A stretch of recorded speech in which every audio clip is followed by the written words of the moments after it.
অবশেষে মুক্তি পেল হইচইয়ের ব্যানারে আফরান নিশোর আরো একটি সিরিজের ট্রেলার, আকাশ সিরিজের ট্রেলার। ভিকি জাহিদ পরিচালিত আকাশ সিরিজের ট্রেলারটি আজকেই মুক্তি পেয়েছে। কেমন ছিল আজকের ট্রেলারটি? চলুন তাহলে সেই সম্পর্কে আমরা একটু সংক্ষেপে ধারণা নিয়ে নিই। হ্যালো বন্ধুরা, ফিল্মের ফেরিওয়ালা আরেকটি ভিডিওতে আপনাদেরকে স্বাগতম। আকা মূলত কে? আকা মূলত হচ্ছে আমাদের আফরান বিষয়টা স্পষ্ট করে শহরাঞ্চলগুলো খুন হচ্ছে, একটার পর একটা খুন হচ্ছে, আকা আবার ফিরে এসেছে। এরকম করেই আসলে মূলত গল্পটা এগোবে এবং আকার ফুল মিনিং যতটুকু জানতে পারলে ট্রেলারের মধ্যেই অলরেডি বিষয় বলে দিয়েছে। আমার নাম আবুল কালাম আজাদ। এতে আবুল, কেতে কালাম, এতে আজাদ। মানে স্পষ্ট করে বোঝাই যাচ্ছে আপনার মিশুই হচ্ছে আকা এবং তার সংক্ষেপে নাম হচ্ছে আকা, এবং যদি নামটা বড় হয় আবুল কালাম আজাদ, এবং তিনি হচ্ছে আবার শহরে ফিরে এসেছেন। একসময় অনেক খুন করতেন, এখন তিনি মাঝখানে ভ্যানিশ হয়ে গিয়েছিলেন যে কোনো কারণবশত, এবং আবার তিনি শহরে ফিরে এসেছেন দুর্নীতির বিরুদ্ধে লড়াই করার জন্য। তিনি এটাতে একজন সিঙ্গার হিসেবে মূলত কাস্ট বা সিঙ্গার হিসেবে তিনি কাজ করেছেন বা সিঙ্গার হতে চেয়েছেন, এবং কিছু দুর্নীতির কারণে তিনি সিঙ্গার হতে পারেননি সমাজের কিছু অসাধু মানুষদের জন্য। হয়তো এটার জন্য কোনো প্রতিশোধ, এরকম টাইপের একটা গল্প মূলত আমরা দেখতে পাচ্ছি আকা সিরিজটিতে।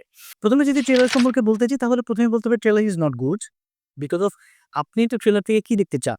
আপনি একটা ট্রেলার থেকে দেখতে চান যে ট্রেলারটি আপনাকে আকর্ষিত করবে। আপনি একটি সিনেমা বা একটা সিরিজ দেখার জন্য আপনাকে আকর্ষিত করবে। কিছু ম্যাটেরিয়াল ছিল, গুড কিছু বিষয় ছিল বা ফুটেজ ছিল যেগুলো দেখে দেখার ইচ্ছে যাচ্ছে। কিন্তু আপনি যখন স্টোরিটা জেনে যাবেন, আপনার মেইন আকর্ষণ যেটা, একটা কনটেন্ট দেখার ক্ষেত্রে আমরা সবসময় চিন্তা করি গল্পটা কিসের উপর বেস করে? গল্পটা কি? এই ট্রেলারটির মধ্যে এটাই হচ্ছে সবচেয়ে দুর্বল পয়েন্ট। আমি দুর্বল পয়েন্ট দিয়ে শুরু করছি। বিকজ অফ এটা আমার সবচেয়ে কটু লেগেছে। অ্যাকচুয়ালি শুধুমাত্র যে আঁকা সিরিজের ক্ষেত্রে না, মেক্সিমাম কনটেন্টের ক্ষেত্রে আমরা দেখতে পাই যে সকল কনটেন্ট গুলো মানে বর্তমানে ট্রেলার রিলিজের ক্ষেত্রে সবকিছু কিন্তু লুকিয়ে রাখে। বাট কিছু ট্রেলার বা কিছু ট্রেলার গুলো এখনো ওই মানে লুকিয়ে রাখার বিষয়টা অ্যাকচুয়ালি কনটেন্টটাকে ভিতরে ধরে রাখা বা কনটেন্টটা কি, গল্পটা কি সেটাকে বের করে দিচ্ছে। আসলে এটা মোটেও মানে একটি গুড ট্রেলারের মধ্যে পড়ে না। এবং কিছুদিন আগে আমরা দেখতে পেয়েছি শাহরুখ খানের পুত্র আরিয়ান খানের ব্যাটস অফ বলিউড নামে যে ট্রেলারটি মুক্তি পেয়েছিল, সেখানে কিন্তু অনেক র ম্যাটেরিয়াল ছিল, তারপরেই কিন্তু সেখানে কোনো গল্প রিফিল হয়নি। বাট আকার ট্রেলারে একটা জিনিস খুবই চোখে লেগেছে। আদারওয়াইজ যদি ট্রেলার কথা বলতে হয়, ট্রেলারে এমন অনেক কিছু ছিল যেটার কারণে আপনি বাধ্য হবেন এই সিরিজটি দেখার জন্য। এই সিরিজটি মুক্তি পাবে ৪ই সেপ্টেম্বর হইচইয়ের ব্যানারে। সেকেন্ড যে পয়েন্টটা আমি বলতে চাচ্ছিলাম সেটা হচ্ছে আফরান নিশোকে এখানে দেখানো হয়েছে অ্যাট লাইক দাগি স্টাইল। দেখেন, Afran Nisho is a good actor. এটা নিয়ে মানে কারো কোনো প্রকার সন্দেহও অবকাশ নেই। বিকজ আফরান নিশোটাকে এতবার প্রমোট করেছেন, আসলে এটার মানে প্রমাণ করার কিছুই নেই। কিন্তু আফরান নিশোর যে লুকটা ছিল, আমরা যখনই আমি ট্রেলারটা দেখতে পাচ্ছিলাম কেমন যেন একটা দাগি ফিল আসছিল। এবং এটার মধ্যে যেরকম ভয়েস ওভার যেটা নেওয়া হয়েছে, যেমন রাফসান হকের যে ভয়েস ওভার বা দাগিতে তিনি যেরকম একটু ভারী গলায় ভয়েস ওভার দিচ্ছিলেন, অ্যাজ লাইক সেম ভয়েস ওভারটাই এখানে ব্যবহার করা হয়েছে। এখানে একটা ডিফারেন্ট ভয়েস আনাই যেত। এখানে একটা ডিফারেন্ট লুক আনাই যেত। আমি জানি না দাগির মাঝপথে কি এই সিরিজটি শুটিং করা হয়েছে কিনা? যদি দাগির মাঝপথে শুটিং করা হয় তাহলে তো অবশ্যই কিছুই করার ছিল না। বা দাগির যদি শেষে করা হয় তাহলে ডেফিনিটলি আফরান নিশোর হেয়ার কাটটা অ্যাকচুয়ালি আমি একটু কাট সেট চাইছিলাম। স্পেশালি যদি আমার বেড়ারগুলো দেখতে বালাত, সেটাও কিন্তু পাকা ছিল। মানে হুবহু অ্যাজ লাইক দাগিটাকেই জাস্ট রিক্রিয়েট করা হয়েছে এখানে, দাগির যে লুকটা ছিল। সো এই জিনিসটা আসলে চাইলেই কাট করা যেত। এটা একটা দুর্বল দিক ডেফিনিটলি বলতে হবে। চলুন তারপরে এই সিরিজের কিছু ভালো দিক আমরা নিয়ে কথা বলি। দেখুন, প্রথমত ভালো দিক হচ্ছে আ আমার কাছে যদি মনে হয় আফরান নিশোর অ্যাক্টিং ট্রেলারে দেখাই যাচ্ছে। অ্যাকচুয়ালি দেখেন, আমি শুরুতে একটা কথা বলেছি, আফরান নিশোর অ্যাক্টিং নিয়ে কোনো প্রকার প্রশ্ন ওঠার মতো আমার মনে হয় না কোনো বোদ্ধা আছেন বা জনতা বা কেউ আছেন যে আফরান নিশোর অ্যাক্টিং নিয়ে প্রশ্ন তুলবে।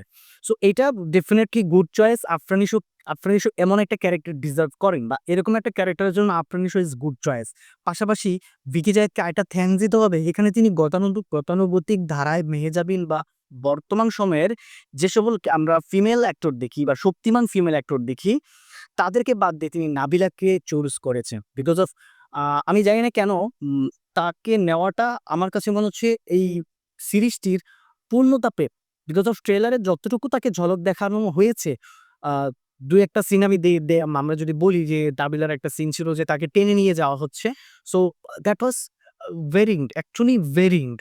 ভিকি জাহেদের প্রশংসা করতেই হবে যে তিনি গতানুগতিক যে শক্তিমান ফিমেল অ্যাক্টর আছেন বা বর্তমান সময়ের যে ফিমেল অ্যাক্টরগুলো আছেন তাদেরকে বাদ দিয়ে একটু ডিফারেন্টভাবে তিনি এগিয়ে গেছেন। সো এটা ডেফিনিটলি খুব চমৎকার একটা ডিসিশন। অসাধারণ ছিল। কিছু, কিছু মার্ডার সিন ছিল এই ট্রেলারের মধ্যে আমরা দেখতে পেয়েছি যেগুলো ইউনিক ছিল। যেমন একটা নখের মধ্য দিয়ে কিছু একটা আমি দেখলাম করে নিয়ে গেল। আসলে কি নিয়ে গেছে জানি না, বাট আমার কাছে খুব এক ঝলকের মধ্যে দেখালো। এটা স্লো মোতে আপনারা হয়তো স্ক্রিনে দেখতে পাচ্ছেন। মানে অসাধারণ ছিল। আমার খুব ভালো লেগেছে এবং আজিজুল হাকিম হাকিমের একটা যে ব্লাডি সিন ছিল, ওয়াও! Just wow! অসাধারণ, অসাধারণ। এবং আরেকটা বিষয় ছিল সেটা হচ্ছে যে আমরা সমুকে দেখতে পেলাম, যেটা এখন আমরা বর্তমানে সমু পাগল বা পাগলা বলে থাকি। বাট তারও একটা সিন ছিল যেটা আমি জানি না এটার চরিত্রটা কতটুকু তিনি দেখাবেন বা কতটুকু তার ব্যাপ্তি। বাট ওভারঅল কিন্তু ওইটাও ওই ছোট্ট একটা সিন, ওটাও কিন্তু খুব ভালো লাগছিল। দেখতে ভালো লাগছিল। এবং যদি কালার গ্রেডিং সম্পর্কে বলতে হয়, আসলে এটার কালার গ্রেডিং বর্তমানে তো আমরা থ্রিলিং যদি দেখতে যাই তাহলে দেখতে পাই যে কালার গ্রেডিং ব্লাক করে দেয়, ডার্ক করে দেয়। এখানে কালার গ্রেডিংটা একদম ঠিকঠাক ছিল, পারফেক্ট ছিল। যে ওই যে গতানুগতিক একটু আগে বললাম যে গতানুগতিক থেকে একটু সরে এসে সামথিং ডিফারেন্ট করা। যে হ্যাঁ, সবাই ডার্ক করতেছে, থ্রিলিং হলেই ডার্ক হইতে হবে, থ্রিলিং হলেই অন্ধকার করে দিতে হবে। না, সবসময় থ্রিলিং অন্ধকার বলে ভালো লাগে না। কারণ অন্ধকার আপনার ব্লাডি সিনটা পরিপূর্ণ বোঝা যায় না। ব্লাডি সিনগুলো ব্লাক, ব্লাক লাগে তখন। ঠিক আছে? বা খয়েরি রঙ যেটা আমরা বলি সেরকম লাগে। বাট এখানে কালারটা একদম মানানসই ছিল এবং চলনসই ছিল, ভালো লাগছিল দেখতে। হইচইয়ের ব্যানারে ভিকি জাহিদের আরেকটা কাজ ছিল সেটা হচ্ছে রুমি। রুমি সিরিজটি সম্ভবত চঞ্চল চৌধুরী করেছিলেন। বাট আনফরচুনেটলি আমার কাছে পার্সোনালি রুমি সিরিজটা ততটা ভালো লাগেনি এবং এটা নিয়ে তত বেশি হাইপও তিনি তুলতে পারেননি। ভিকি জাহিদ তার নামের সার্থকতা তিনি এখানে বহিঃপ্রকাশ করতে পারেননি। আমি জানি না হইচইয়ের ব্যানারে কেন এই নামটি দেয়া হলো? মানে রুমি কেন? ওটা ভিকি জাহিদের তো আরো অনেক ভালো, ভালো কিন্তু সিরিজ ছিল বা অনেক ফিকশন ছিল যেগুলো দিয়ে আপনার হচ্ছে ভিকি জাহিদকে প্রমোশন করা যেত, প্রমোট করা যেত। হয়তোবা হইচইয়ের ব্যানার রুমিকে মুক্তি পেয়েছিল বিধায় ভিকি জাহিদকে এই রুমি সিরিজের মাধ্যমেই প্রমোট করা হয়। আসলে এইটা আসলে একটু ডিসঅ্যাপয়েন্টেড ছিল আমার জন্য as a Vicky Zahid fan বলতে পারেন। ভিকি জাহিদের যে সকল কাজগুলো আমরা দেখতে পাই সেটা রুমির চাইতে অনেক বেটার, ফার বেটার ছিল। তো ভিকি জাহিদ আফরান নিশো অলওয়েজ একটা পাওয়ারফুল ম্যাচ অনেক কিছু তৈরি করেছেন, যেমন উজ্জ্বল উদাহরণ রাফসান হক সহ আরো বেশ কিছু, কিছু উদাহরণ আছে। সো কেমন লাগলো আপনাদের ট্রেলারটি? অবশ্যই কমেন্ট বক্সে জানাতে ভুলবেন না এবং লাইক, শেয়ার, সাবস্ক্রাইব বাটন তো অবশ্যই ক্লিক করবেন এবং পরবর্তী ভিডিও দেখার জন্য আমন্ত্রণ রইল। ধন্যবাদ সবাইকে। আল্লাহ হাফেজ।